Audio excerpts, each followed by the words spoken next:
माननीय बाचस्पति महोदया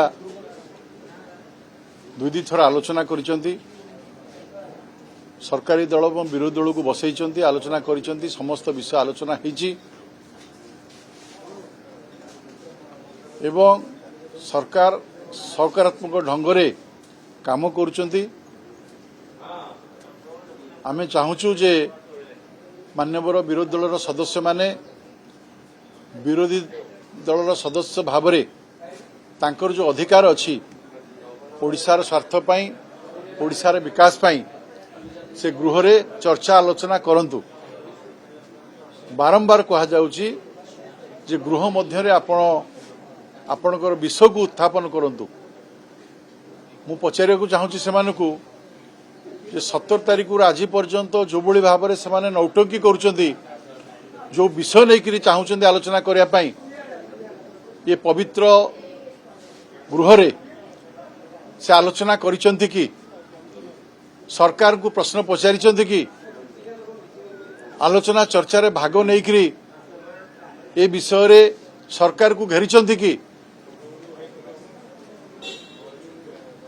तेणु एथुरु स्पष्ट जना पड़ुची जे विरोधी दल विधानसभा न चलई दे निजर आत्म प्रचार करने पाई मीडिया रे स्थान रहिबा पाई एवं ओडिशावासी को विभ्रांत करने पाई योजना करिसेंती।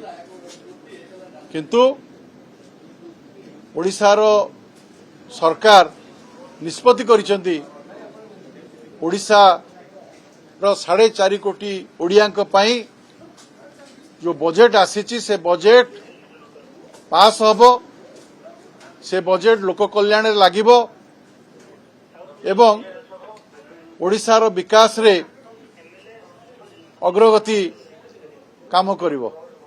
ओडिशा विकास रे केही जदि बाधा दवा पाई चिंता करूथांती ताकू बर्दाश्त करा जिवो नाही।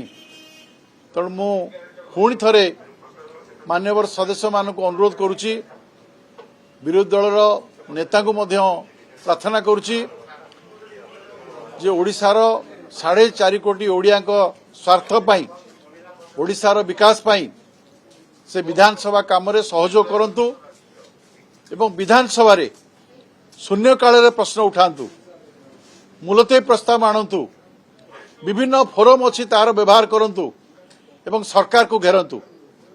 किंतु कौनसी विधानसभार जो नीति नियम अच्छी ताकू न मानिकी जदि बाहरे कला गंजी पिंधिबे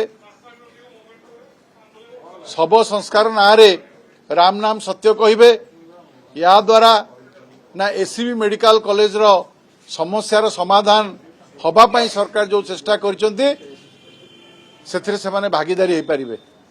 तो निश्चित भाव में आउ थरे अनुरोध करिबे विधानसभार पवित्र गुहरिया को आलोचना करंतु एवं सहयोग करंतु। विधानसभा चलछि जण महिला विधायिका घरे जो पुलिस अतर्कित भाव पसुछि बिना बाचस्पति को अनुमति ता केम देखछन। देखनु महिला बाचस्पति एवं जो कथा उठुछि जे महिला विधायिका मु जेतिकी जानिछि जे नवीन बाबू मध्य कहती law take in own course जे दोषी जे कौन सी जिनस संपृक्त थांती पुलिस तांकु पचार उच्चार करने डाकी था। तेणु मान्यवर विधायिका स्वामी निश्चित भाव में संपृक्ति अच्छी जदि संपृक्ति नहीं से पुलिस को डाकरा को कहीं भय कर कहीं पलायन कर तेणु घटनार सत्यता अच्छी आईन ता बाटे जीव एक कथा नवीन बाबू शिखई।